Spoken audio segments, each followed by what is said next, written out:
ಆತ್ಮೀಯ ಎಲ್ಲ ಕನ್ನಡದ ಮನಸ್ಸುಗಳಿಗೆ ಹಾಗೂ ಚಿತ್ರನಟ ದರ್ಶನ್ ಅಭಿಮಾನಿಗಳಿಗೆ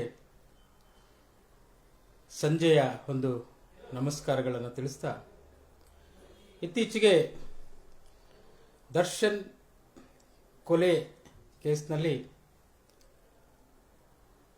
ಆದಂತಹ ಎಲ್ಲ ಬೆಳವಣಿಗೆಗಳನ್ನು ನಾವು ಗಮನಿಸ್ತಾ ಇದ್ದೀವಿ. ಇವತ್ತು ಯಾರು ತನಿಖಾಧಿಕಾರಿ ಇದ್ದಾರೋ ಅದೇ ತನಿಖಾಧಿಕಾರಿಗಳು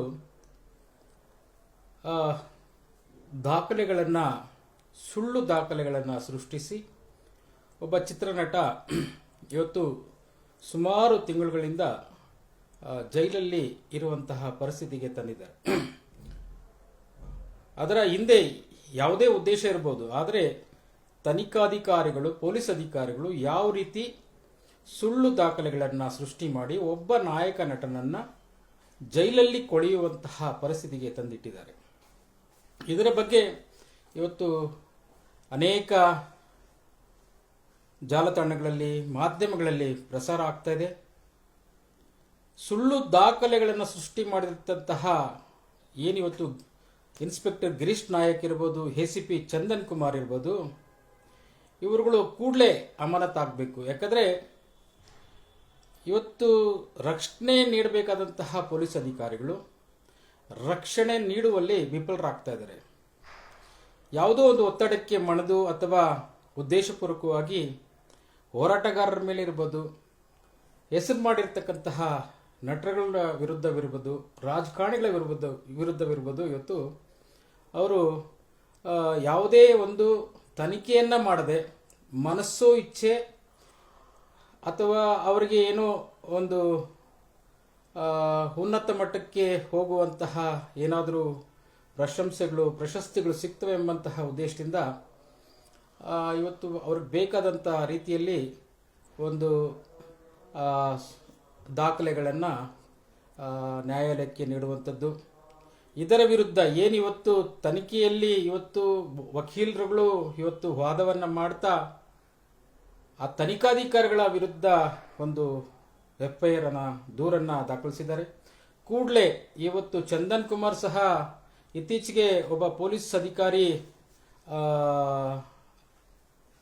ಲೋಕಾಯುಕ್ತ ಬಲೆಗೆ ಸಿಕ್ಕಿದಾಗ 20 ಲಕ್ಷ ಲಂಚದ ಒಂದು ಆರೋಪದಲ್ಲಿ ಚಂದನ್ ಕುಮಾರ್ ಹೆಸರು ಸಹ ಇತ್ತು.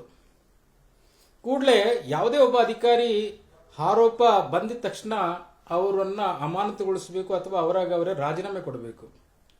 ಇದ್ಯಾವುದು ಆಗ್ತಾ ಇಲ್ಲ. ಒಬ್ಬ ಹೋರಾಟಗಾರನಿಗೆ ಏನಾದರೂ ತೊಂದರೆ ಆದರೆ ಅಥವಾ ಹೋರಾಟಗಾರನ ಮೇಲೆ FIR ಆದರೆ ಯಾವ ರೀತಿ ಕ್ರಮ ತೆಗೆದುಕೊಳ್ತಾರೆ ಪೊಲೀಸ್ ಅಧಿಕಾರಿಗಳು? ನಾವು ಸಹ ತಪ್ಪು ಮಾಡಿದ ತಕ್ಷಣ ಅಥವಾ ತಪ್ಪು ನಮ್ಮ ಮೇಲೆ ಆರೋಪಗಳು ಬಂದ ತಕ್ಷಣ ನಾವು ಸಹ ಕಾನೂನಿಗೆ ತಲೆ ಬಾಗ್ತೀವಿ. ಕೂಡಲೇ ಇವತ್ತೇನು ಕಾನೂನನ್ನ ರಕ್ಷಣೆ ಮಾಡಬೇಕಂತ ಪೊಲೀಸ್ ಅಧಿಕಾರಿಗಳು ಇವತ್ತು ಜವಾಬ್ದಾರಿಯನ್ನು ಮರೆತು ಕರ್ತವ್ಯ ಲೋಪವನ್ನ ಎಸಗಿರ್ತಕ್ಕಂಥದ್ದು ನಾವೆಲ್ಲ ಗಮನಿಸಿದ್ದೀವಿ. ಇಡೀ ದರ್ಶನ್ ಅಭಿಮಾನಿಗಳಲ್ಲಿ ಕೇಳ್ಕೊಳ್ಳೋದೇನೆಂದ್ರೆ, ತಪ್ಪು ಯಾರೇ ಮಾಡಿರಲಿ ಶಿಕ್ಷೆ ಆಗಬೇಕೆಂಬಂಥದ್ದು ನಾವೆಲ್ಲ ಅರ್ತಿದ್ದೀವಿ. ಆದರೆ ಇವತ್ತು ದರ್ಶನ್ ವಿರುದ್ಧವಾಗಿ ಸುಳ್ಳು ದಾಖಲೆಗಳನ್ನು ಸೃಷ್ಟಿ ಮಾಡಿರ್ತಕ್ಕಂತಹ ಈ ಎಸಿಪಿ ಚಂದನ್ ಮತ್ತೆ ಆ ಭಾಗದ ಗಿರೀಶ್ ನಾಯಕ್, ಇನ್ಸ್ಪೆಕ್ಟರ್ ಗಿರೀಶ್ ನಾಯಕ್ ಕೂಡಲೇ ಅವರು ಕರ್ತವ್ಯದಿಂದ ಹೊರಬರಬೇಕು. ಸರ್ಕಾರ ಅವರನ್ನ ಅಮಾನತುಗೊಳಿಸಬೇಕು, ಕೂಡಲೇ ಅವರನ್ನ ಬಂಧಿಸಬೇಕು, ಕಾನೂನು ರೀತಿಯಲ್ಲಿ ಅವರನ್ನು ತನಿಖೆ ಮಾಡಬೇಕೆಂಬಂತಹ ನಿಟ್ಟಿನಲ್ಲಿ ಮಾರ್ಚ್ 11ರಂದು ಬುಧವಾರ ಬೆಳಗ್ಗೆ 11:30ಕ್ಕೆ ಫ್ರೀಡಂ ಪಾರ್ಕ್ನಲ್ಲಿ ಒಂದು ದೊಡ್ಡ ಮಟ್ಟದ ಪ್ರತಿಭಟನೆಯನ್ನು ಹಮ್ಮಿಕೊಂಡಿದ್ದೀವಿ. ಪೊಲೀಸ್ ಅಧಿಕಾರಿಗಳು ಯಾವ ರೀತಿ ನಡ್ಕೊಳ್ಬೇಕು ಎಂಬಂತಹ ನಿಟ್ಟಿನಲ್ಲಿ ಆ ಒಂದು ಪ್ರತಿಭಟನೆಯಲ್ಲಿ ನಾವು ಪ್ರತಿಭಟನೆಯನ್ನು ಮಾಡಬೇಕಾಗ್ತದೆ, ಪ್ರತಿಭಟಿಸಬೇಕಾಗ್ತದೆ. ಇವತ್ತು ಅನೇಕ ಪೊಲೀಸ್ ಅಧಿಕಾರಿಗಳು ಡ್ರಗ್ಸ್ ಮಾಫಿಯಾದಲ್ಲಿ ತೊಡಗಿಕೊಂಡಿರ್ತಕ್ಕಂಥದ್ದು ನಾವು ನೋಡಿದ್ದೀವಿ. ನಮಗೆ ಪೊಲೀಸ್ ಅಧಿಕಾರಿಗಳ ವಿರುದ್ಧ ಹೋರಾಟವನ್ನು ಮಾಡಬೇಕು, ಹೋರಾಟಕ್ಕೆ ಅನುಮತಿ ಕೊಡಿ ಅಂದರೆ ಯಾರು ಕೊಡೋದಿಲ್ಲ. ನೋಡೋಣ ಈ ಬಾರಿ ಯಾವ ರೀತಿ ನಮಗೆ ಅನುಮತಿಯನ್ನು ಕೊಡ್ತಾರೋ ಕೊಡೋದಿಲ್ವ ನೋಡೋಣ.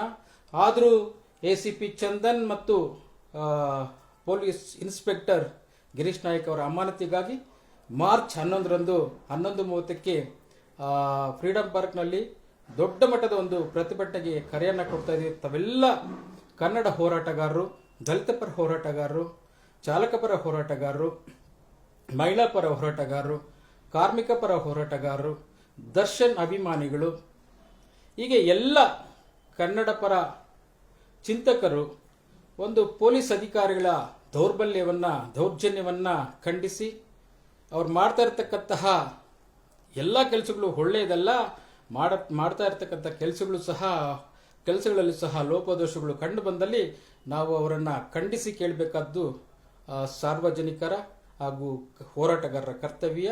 ಅದನ್ನು ಅರಿತು ಮಾರ್ಚ್ 11ನೇ ತಾರೀಕು ಬೆಳಗ್ಗೆ 11:30ಕ್ಕೆ ಫ್ರೀಡಂ ಪಾರ್ಕ್ನಲ್ಲಿ ಬೃಹತ್ ಪ್ರತಿಭಟನೆ ಕರೆ ಕೊಟ್ಟಿದ್ದೀವಿ. ದಯವಿಟ್ಟು ಎಲ್ಲರೂ ಬರಬೇಕು. ಎಲ್ಲ ಅಭಿಮಾನಿಗಳು, ಹೋರಾಟಗಾರರು ಆಗಮಿಸಿ ಆ ಇಬ್ಬರು ಅಥವಾ ಅವರ ತನಿಖಾ ತಂಡದಲ್ಲಿರ್ತಕ್ಕಂಥ ಎಲ್ಲ ಅಧಿಕಾರಿಗಳನ್ನು ಅಮಾನತುಗೊಳಿಸಬೇಕೆಂಬಂತಹ ನಿಟ್ಟಲ್ಲಿ ಒಂದು ಆಗ್ರಹವನ್ನು ಮಾಡೋಣ. ಸರ್ಕಾರಕ್ಕೆ ಒತ್ತಾಯಿಸೋಣ.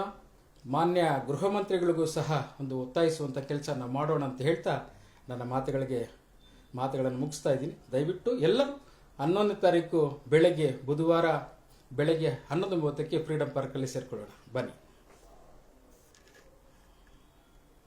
ಹೆಚ್ಚಿನ ವಿಡಿಯೋಗಳಿಗೆ ಪ್ರತಿಧ್ವನಿ ಯೂಟ್ಯೂಬ್ ಚಾನೆಲ್ ಸಬ್ಸ್ಕ್ರೈಬ್ ಮಾಡಿ, ಬೆಲ್ ಐಕಾನ್ ಕ್ಲಿಕ್ ಮಾಡಿ.